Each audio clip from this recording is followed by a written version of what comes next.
ഈ നവീകരിച്ച ജില്ലാ കമ്മിറ്റി ഓഫീസിൽ നിന്ന് നാം ആദ്യം ആസൂത്രണം ചെയ്യാൻ പോകുന്ന പോരാട്ടം നിയമസഭാ തെരഞ്ഞെടുപ്പിന്റെ ഏറ്റവും സുപ്രധാനമായ രാഷ്ട്രീയ പോരാട്ടമാണ്. ഈ നിയമസഭാ തെരഞ്ഞെടുപ്പ് ഇന്ത്യയിൽ ഇടതുപക്ഷത്തെ സംബന്ധിച്ച് എത്ര പ്രധാനപ്പെട്ടതാണ് എന്നിവിടെ പറഞ്ഞു കഴിഞ്ഞു.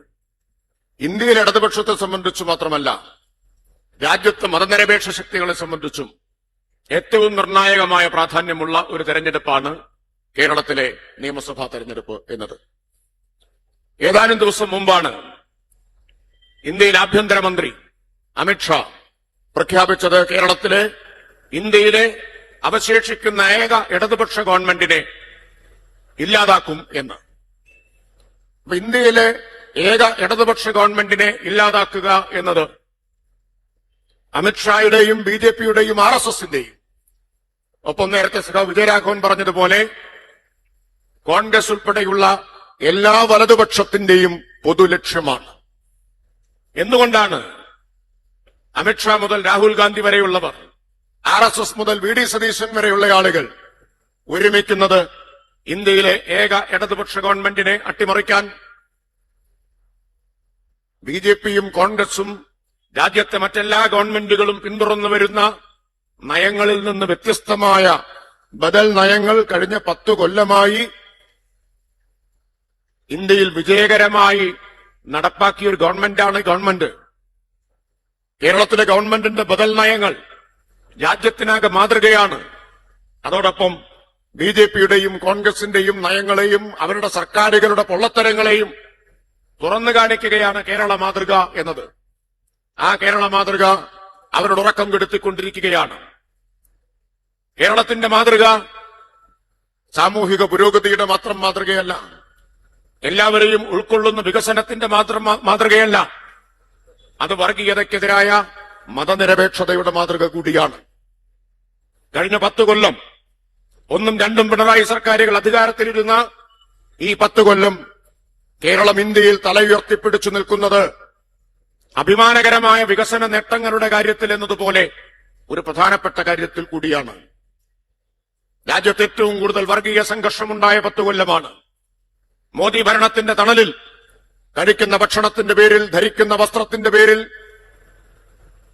വിശ്വാസത്തിന്റെ പേരിൽ, നടത്തുന്ന ആരാധനയുടെ പേരിൽ എവിടെയും ഏതൊരു സന്ദർഭത്തിലും മനുഷ്യരാക്രമിക്കപ്പെട്ടേക്കാമെന്ന സ്ഥിതി നിലനിൽക്കുമ്പോൾ, ആക്രമിക്കപ്പെട്ടുകൊണ്ടിരിക്കുമ്പോൾ, വർഗീയ സംഘർഷങ്ങളും കലാപങ്ങളും ഇന്ത്യയിൽ പതിവായി മാറിയപ്പോൾ കഴിഞ്ഞ 10 വർഷം ഒരു വർഗീയ സംഘർഷം പോലുമില്ലാതെ നിലനിന്ന ഒരേ ഒരു സംസ്ഥാനമേ ഉള്ളൂ. അത് ഇടതുപക്ഷം ഭരിച്ച ഈ കേരളമാണ് എന്നത് ചെറിയ നിസ്സാരമായ കാര്യമല്ല.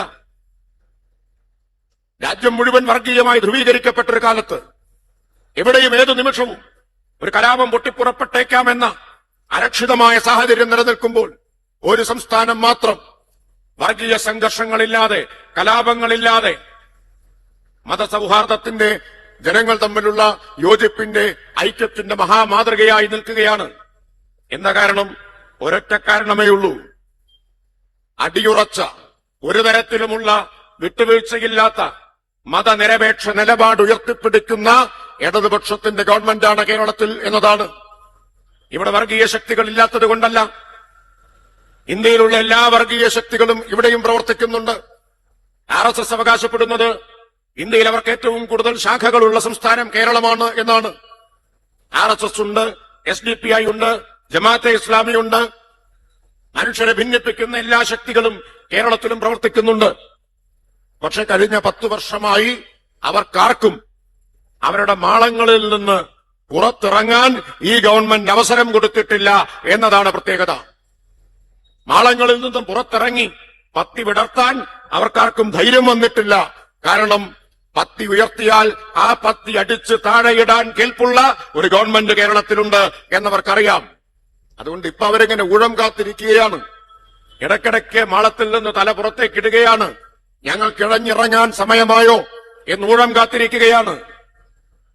അവരെ മാളത്തിൽ നിന്ന് പുറത്തിറക്കാൻ കേരളത്തിലെ വലതുപക്ഷ ശക്തികൾ ശ്രമിച്ചുകൊണ്ടിരിക്കുകയാണ്. ഒരേ സമയം കേരളത്തിന്റെ പ്രതിപക്ഷ നേതാവ് RSSന്റെ ആചാര്യൻ ഗോൾവാൾക്കറുടെ ചിത്രത്തിന്റെ മുമ്പിൽ പോയി നിലവിളക്ക് തെളിയിച്ച് വണങ്ങി ആദരവ് പ്രകടിപ്പിക്കുന്നതും അതേസമയം തന്നെ മതരാഷ്ട്രവാദികളായിട്ടുള്ള ജമാഅത്തെ ഇസ്ലാമിക്ക് നല്ല സർട്ടിഫിക്കറ്റ് കൊടുക്കുന്നതും നമ്മൾ കാണുകയാണ്. എന്താ ലക്ഷ്യം? എല്ലാ വർഗീയ ശക്തികളെയും ഒരുമിപ്പിക്കുക. ആർക്കെതിരെ? ഇടതുപക്ഷത്തിനെതിരെ. അപ്പോ ഇവരെയെല്ലാം ഒരുമിപ്പിക്കാനാണ് ശ്രമിക്കുന്നത്. എന്തായിരിക്കും പ്രത്യാഘാതം? ഈ വർഗീയ ശക്തികളെയെല്ലാം ഒരുമിപ്പിച്ചു കഴിഞ്ഞാൽ, UDFന്റെ നേതൃത്വത്തിൽ ഈ വർഗീയ ശക്തികളെ മുഴുവൻ അണിനിരത്തിക്കഴിഞ്ഞാൽ എന്തായിരിക്കും അനുഭവം? കേരളത്തിന്റെ അനുഭവമുണ്ട്. ഈ 10 വർഷത്തിന് മുമ്പ് UDF അധികാരത്തിലിരുന്ന കാലങ്ങളിലെല്ലാം എന്താണ് കേരളത്തിൽ ഉണ്ടായിട്ടുള്ളത്?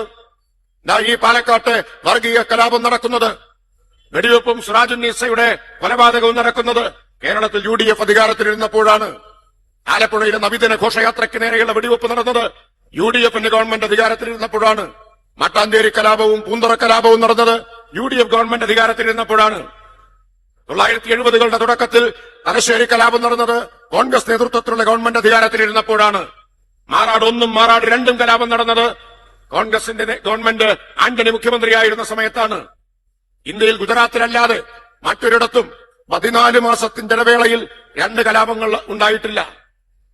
14 മാസത്തിന്റെ ഇടവേളയിൽ 2 കലാപം ഉണ്ടായിട്ടുള്ളത് ഗുജറാത്തിലും പിന്നെ ആന്റണി മുഖ്യമന്ത്രിയായപ്പോ കേരളത്തിലുമാണ്. അതാണ് കേരളത്തിന്റെ അനുഭവം. UDFന്റെ ഭരണകാലത്ത് പവർ കട്ട് ഉണ്ടായിരുന്നു എന്നത് മാത്രമല്ല പ്രശ്നം. UDFന്റെ ഭരണകാലത്ത് പാഠപുസ്തകം ഓണപരീക്ഷയ്ക്ക് പോലും കിട്ടിയിരുന്നില്ല എന്നത് മാത്രമല്ല പ്രശ്നം. UDFന്റെ ഭരണകാലത്ത് 18 മാസത്തെ പെൻഷൻ കുടിശ്ശികയായിരുന്നു എന്നത് മാത്രമല്ല പ്രശ്നം. UDFന്റെ ഭരണകാലത്ത് വർഗീയ ശക്തികൾ പത്തിവിടർത്തിയാടിയിരുന്ന കാലമാണ്. വർഗീയ ശക്തികൾ നാടിനെ ഭിന്നിപ്പിച്ച കാലമാണ്. വർഗീയ സംഘർഷങ്ങളും കലാപങ്ങളും ഉണ്ടായ കാലമാണ്. LDFന്റെ ഭരണം വന്നപ്പോൾ പവർ കട്ടിന്റെ ഇരുട്ടകന്നു, വെളിച്ചം വന്നു എന്നതുപോലെ തന്നെ വർഗീയതയുടെ ഇരുട്ടും അകറ്റിയ ഗവൺമെന്റാണ് കേരളത്തിലെ LDF ഗവൺമെന്റ്. ഇന്ത്യയിലെ അതിദരിദ്രരില്ലാത്ത ആദ്യത്തെ സംസ്ഥാനമാക്കി കേരളത്തെ മാറ്റിയത് LDFന്റെ സർക്കാരാണ്. ലോകത്തെ വിഖ്യാതമായ പ്രസിദ്ധീകരണങ്ങളിലൊന്നാണ് ദ എക്കോണമിസ്റ്റ്, ലണ്ടനിൽ നിന്നിറങ്ങുന്നത്. അവരുടെ കവർ സ്റ്റോറി പറഞ്ഞു, കേരളത്തെ അവർ വിശേഷിപ്പിച്ചു ഇന്ത്യാസ് ഡെവലപ്മെന്റ് ചാമ്പ്യൻ, ഇന്ത്യയുടെ വികസന ചാമ്പ്യനാണ് കേരളം എന്നാണ്. മലയാള മനോരമയും മാതൃഭൂമിയും വസ്തുതകളൊക്കെ മറച്ചുവെച്ചാലും ലോകമാകെയുള്ള മാധ്യമങ്ങൾ കേരളത്തിന്റെ നേട്ടങ്ങളെ, വിസ്മയകരമായ നേട്ടങ്ങളെ അത്ഭുതത്തോടെ അഭിമാനത്തോടെയാണ് കാണുന്നത്. അതാണ് വിസ്മയം എന്ന് പറയുന്നത്. ഈ ഗവൺമെന്റ് വന്നപ്പോ 10 വർഷമായിട്ട് പവർ കട്ടില്ല, അതൊരു വിസ്മയമാണ്. ഈ ഗവൺമെന്റ് വന്നപ്പോ അതിദരിദ്രരില്ലാത്ത ഇന്ത്യയിൽ ആദ്യത്തെ സംസ്ഥാനമായി കേരളം മാറി, അതൊരു വിസ്മയമാണ്.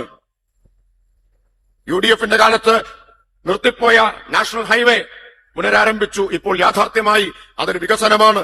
മലയോര ഹൈവേയും അതുപോലെ തീരദേശ ഹൈവേയും വരുന്നു, അതൊരു വികസനമാണ്. കേരളത്തിന്റെ ചരിത്രത്തിൽ ഇന്നോളം ഉണ്ടായിട്ടില്ലാത്ത അടിസ്ഥാന സൗകര്യ വികസനം കേരളത്തിലുണ്ടാകുന്നു. ആ വിസ്മയത്തിനാണ് കേരളം സാക്ഷ്യം വഹിക്കുന്നത്. നമ്മുടെ മാധ്യമങ്ങൾ ഇതെല്ലാം തമസ്കരിക്കാൻ ശ്രമിച്ചുകൊണ്ടിരിക്കുകയാണ്. കഴിഞ്ഞ ദിവസമാണല്ലോ വയനാട്ടിലെ ചൂരൽമലയിലും മുണ്ടക്കൈയിലും എല്ലാം ഉരുളെടുത്തു പോയ ഒരു പ്രദേശം, ഒരു രാത്രി ഇരുട്ടി വെളുക്കുമ്പോഴേക്കും ഒരു നാട് മുഴുവൻ തുടച്ചു നീക്കപ്പെട്ട ഒരു പ്രദേശം. അവിടെയാണ് 320 ദിവസം കൊണ്ട് ഒരു നഗരം നാം പടുത്തുയർത്തിയത്, ഒരു ടൗൺഷിപ്പ് പടുത്തുയർത്തിയത്. ഫിനിക്സ് പക്ഷിയെക്കുറിച്ച് കേട്ടിട്ടുണ്ട്. സ്വന്തം ചാരത്തിൽ നിന്ന് ഉയർന്നെഴുന്നേറ്റ് ചിറകടിച്ച് പറന്ന ഫിനിക്സ് പക്ഷിയെ പോലെ ഒന്നുമില്ലാത്ത, എല്ലാം തകർന്ന നിലയിൽ നിന്ന് ഒരു ടൗൺഷിപ്പ് കേരളം പടുത്തുയർത്തിയത് വെറും 320 ദിവസം കൊണ്ടാണ്. ഈ ഗവൺമെന്റ് അല്ലായിരുന്നെങ്കിൽ അത് സാധ്യമാകുമായിരുന്നു. പ്രളയകാലത്ത് 2018 പ്രതിസന്ധികളുടെ നടുവിൽ ഈ നാടിനെ ചേർത്ത് പിടിച്ചതുപോലെ കോവിഡിന്റെ മഹാമാരിയുടെ കാലത്ത് ഈ നാടിനെ മുഴുവൻ ഒരുമിപ്പിച്ചു നിർത്തി ആ മഹാമാരിയെ അതിജീവിച്ചതുപോലെ വയനാട്ടിൽ നാം കണ്ടത് ലോകത്തിന് തന്നെ വിസ്മയമായി മാറിയ പുനരധിവാസത്തിന്റെ, അതിജീവനത്തിന്റെ പുതിയ കേരള മാതൃകയാണ്. ഈ ഗവൺമെന്റ് അല്ലായിരുന്നെങ്കിൽ അത് സാധ്യമാകുമായിരുന്നോ? പക്ഷെ നമ്മുടെ മാധ്യമങ്ങൾക്കോ മലയാള മനോരമയ്ക്ക് അത് 8ാം പേജിലെ വാർത്തയാണ്. 8ാം പേജിലെ വാർത്തയായിരുന്നു. അവര് ഭാഗ്യത്തിന് അമേരിക്ക ഇറാനെ ആക്രമിച്ചു എന്ന മട്ടിലാണ്. കാരണം അതുകൊണ്ട് യുദ്ധത്തിന്റെ വാർത്ത കൊടുക്കുന്നു എന്ന മട്ടിൽ 1ാം പേജിൽ ഇടമേയില്ല ആ വാർത്തയ്ക്ക്. 2ാം പേജിലില്ല. 8ാമത്തെ പേജിലാണ് മലയാള മനോരമ ലോകം ശ്രദ്ധിച്ച അതിജീവനത്തിന്റെ ആ മാതൃക കൊടുത്തത് എന്ന് നാം ഓർക്കണം. ആ വാർത്ത തന്നെ കൊടുത്തത് എന്നത് ഓർക്കണം. പക്ഷെ അതുകൊണ്ട് നാട്ടുകാരറിയാതെ പോയില്ല. മാധ്യമങ്ങൾ തമസ്കരിച്ചാലും ഇന്ന് വസ്തുതകൾ ജനങ്ങളുടെ മുമ്പിൽ എത്തുന്നുണ്ട്. വികാരഭരിതമായ രംഗങ്ങൾ നമ്മൾ കണ്ടില്ലേ? ബഹുമാന്യനായിട്ടുള്ള മുഖ്യമന്ത്രിയെ കെട്ടിപ്പിടിച്ച് ആനന്ദാശ്രുക്കൾ പൊഴിക്കുന്ന മനുഷ്യരെ നാം കണ്ടു. ഈ സർക്കാരിന്റെ കരുതലിന്റെ ഗുണഭോക്താക്കളാണ് അവരെല്ലാം. മോദി വന്നു, നൈസാമോൾ എന്ന് പറയുന്ന ഒരു 3 വയസ്സുള്ള പെൺകുട്ടിയെ എടുത്ത് ഫോട്ടോ ഓപ്പിന് വേണ്ടി, ഫോട്ടോ എടുക്കുന്നതിന് വേണ്ടി മോഡി അഭിനയിച്ചു. ഫോട്ടോ വേണ്ടത്ര എടുത്തു കഴിഞ്ഞു എന്നുറപ്പായപ്പോ തിരിച്ചുപോയി. പക്ഷേ ആ കുഞ്ഞിനും അമ്മയ്ക്കും വീട് കൊടുത്തത് കേരളത്തിന്റെ മുഖ്യമന്ത്രി പിണറായി വിജയൻ പോയിട്ടാണ് എന്നത് ഇന്ന് ആർക്കാണ് അറിയാത്തത്? അതാണ് വ്യത്യാസം. UDF എന്താ പ്രഖ്യാപിച്ചത്? UDF എത്ര വീട് കൊടുക്കുന്ന? 100 വീട് കൊടുക്കുന്നു പറഞ്ഞു. യൂത്ത് കോൺഗ്രസ് 30 വീട് കൊടുക്കുന്നു പറഞ്ഞു. ഇന്നേ വരെ പണം പിരിച്ചതിന്റെ കണക്ക് പോലുമില്ല. ഒറ്റ വീട് പോലും വെച്ചു കൊടുത്തിട്ടില്ല. വയനാടിനെ പ്രതിനിധീകരിച്ച MP ആണ് രാഹുൽ ഗാന്ധി.